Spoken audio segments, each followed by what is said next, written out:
I have only 3 minutes. May I go to Attorney Leong, please? Thank you, sir.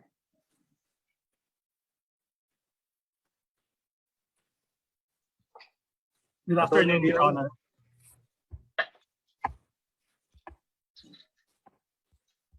Good afternoon, sir.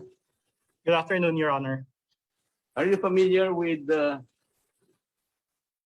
privileged speech rendered by former Senator Joker Arroyo in sometime in 2014, which was published in the Philippine Star on September 4, 2014. Are you familiar with that?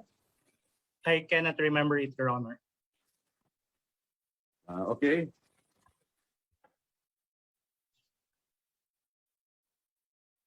In that particular privilege speech, published in the Philippine Star, he said that the person summoned to appear before the committee, Senate Blue Ribbon Committee, are subjected to punishing interrogation and end up publicly humiliated, or even detained if sanctioned for contempt.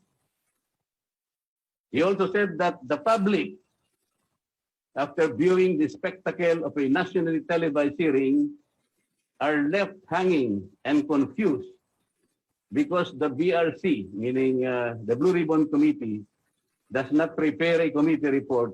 It is like a judge who hears a case but does not render a decision. Can you recall that? I think I heard that, Your Honor. The then Senate President argued that the hearings of the Blue Ribbon Committee are not a judicial proceeding, nor are they criminal litigations. And Senator Arroyo said, if that is so, it stands to reason that he should conduct its hearing with liberality, not with harshness. Attorney Leong, the good senator, who was a libertarian, a maverick, a champion of civil rights, compared the military commission under the dreaded martial rule of former President Ferdinand Marcos and the Blue Ribbon Committee. Did you know what he said? He said, mas maganda pa kanyang umarap ka sa military commission during the time of martial law. Because the accused, or in the case of the Senate Blue Ribbon Committee, will have the right to argue his case. Before the military commission, he can even question the objectivity and impartiality of the commissioners in the military commission. And he further said that the accused, like the former Senator Ninoy Aquino, was able to hire his own counsel to argue his case before the military commission until he was able to question the objectivity of all the members of the commission. Kayang natira tatlo na lang, and they cannot proceed. Why am I asking you about this? Because the Blue Ribbon Committee of the Senate will not allow you. The respondent cannot argue. His counsel is limited to just, telling him or her his right. But that's all. Anong sabi pa ni former Senator Joker Arroyo? Sabi niya, the rules of the Senate Blue Ribbon Committee is one for Ripley's believe it or not. Do you know why, Attorney Leong? Why, Your Honor, Mr. Chairman? Kasi kung ikukumpara mo dito sa amin, kami, magkakaroon kami ng quorum pag meron kaming majority. Alam mo ba sa kanila, what requires a quorum? The presence of the chairman and only one board member. Despite the fact that the membership is 21. They can cite a respondent or a resource person in contempt. Yung chairman lang and another member. And they can detain him. Just the chairman and one member.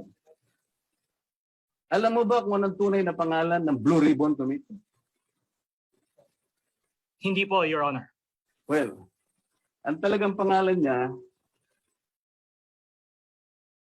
is ang pangalan niya ay Committee on Accountability of Public Officers and Investigation. Mm. Meaning to say, ang kanyang jurisdiction, public officers. Sino ba tinutugis nila ngayon? Ang formally ba, are these people public officials? No, Mr. Chairman. What are they? Private citizens, Mr. Chairman. Oh. Alam mo ba, Atty. Leong, that of all the committees in the Senate, tanging-tangi lang ang Blue Ribbon Committee na merong seal. You didn't know about that. Meron silang seal, separate from the seal of the Philippine Senate. Did you know about that? No, Mr. Chairman. Okay, nakalagay pa ron. Among others, meron silang nakalagay na motto. Do you know what that motto is? No, Mr. Chairman.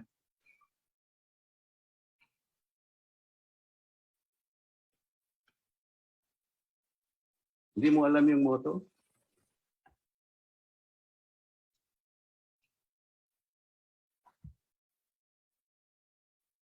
Veritas liberavit, boss. Medyo mabigat yun, Latin yun, pare. The truth shall set you free. Palagay mo, they're looking for the truth. Public officers ang kanilang ang dapat na iniimbestigahan. And they take the origins ng kanilang inquiry on Article 6, Section 1, last paragraph. Section 6, Section Article 5. Ano ba naman ito?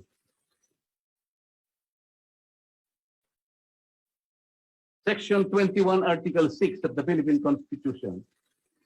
Yun ang basis ng inquiry. Maski yung sa amin, gano'n ang basis.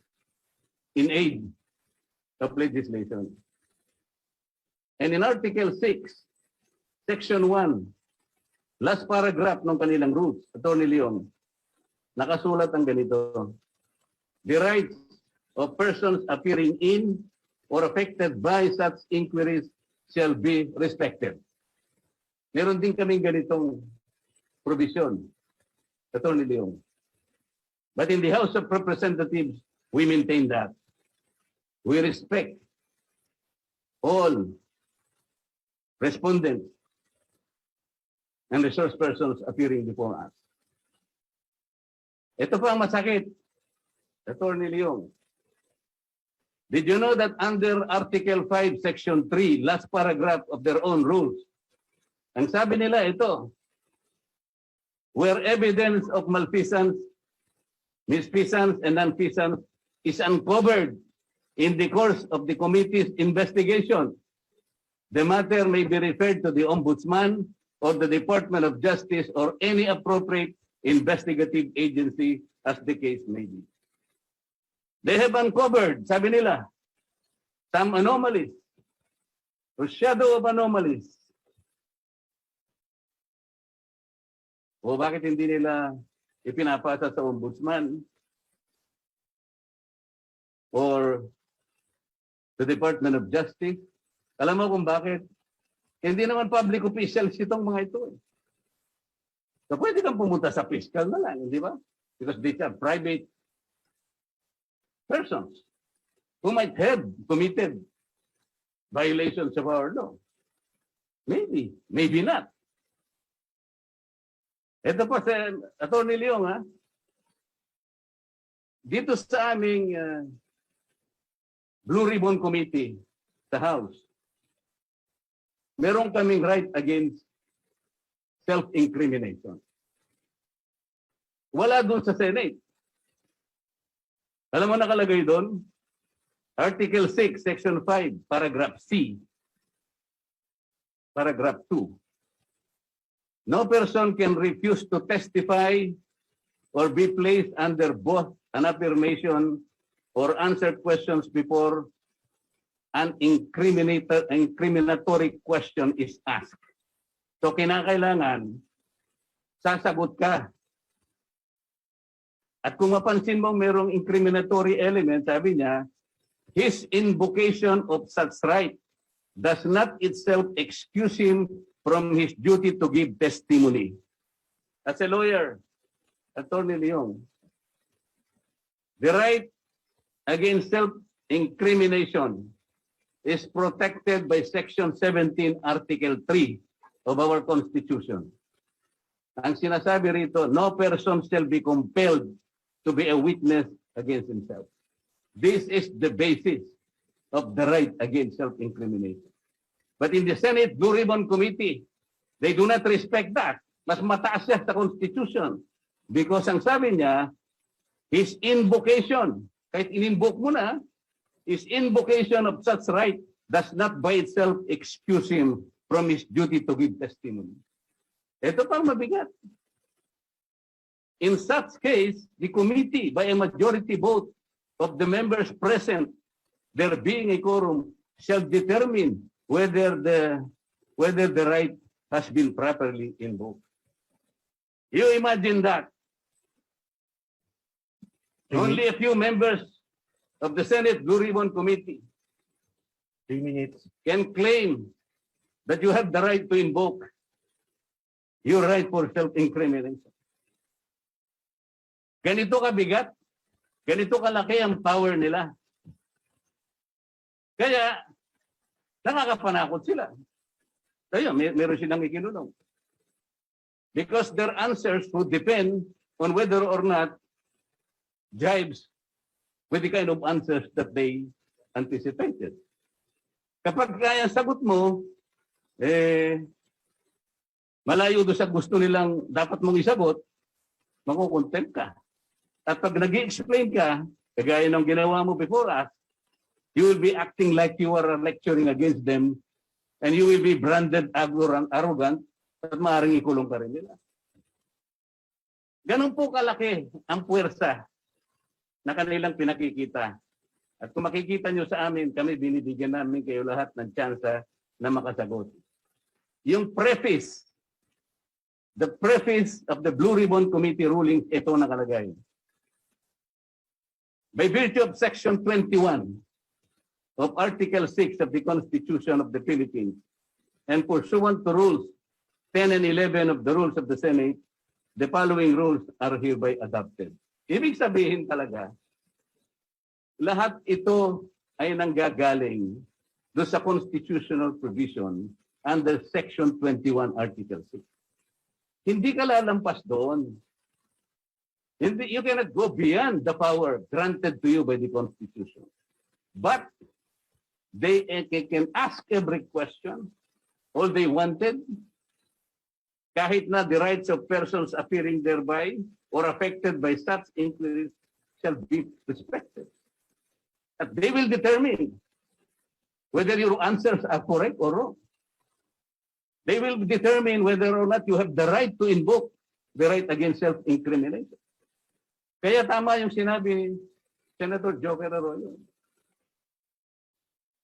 Mas masahol pa kanya yung rules ng Senate Blue Ribbon Committee than the rules of the Military Commission under Ferdinand Marcos. Hindi po ako nagsabi niyan. I am quoting the speech quoted by the Philippine Star in 2014. And Senator Joker Arroyo became chairman of the Senate Blue Ribbon Committee for 7 years. And he lamented gravely the kind of rules that they are using as of today. In fact, he moved that these rules will be revisited. Pero hindi po nangyari. They're still using this until today. Salamat, Atty. Leong, for your attention. At sana'y mapag-isipan mo lahat yung binanggit ko tungkol sa rules ng Senate Blue Ribbon Committee. Maraming salamat po, Mr. Chair.